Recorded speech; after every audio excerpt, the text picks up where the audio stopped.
First, enter the background and click on Residential Proxies. You can view your username again.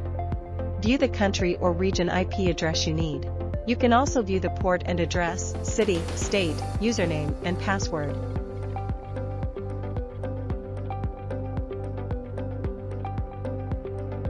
Select the profile you need and copy the address on the right into your browser.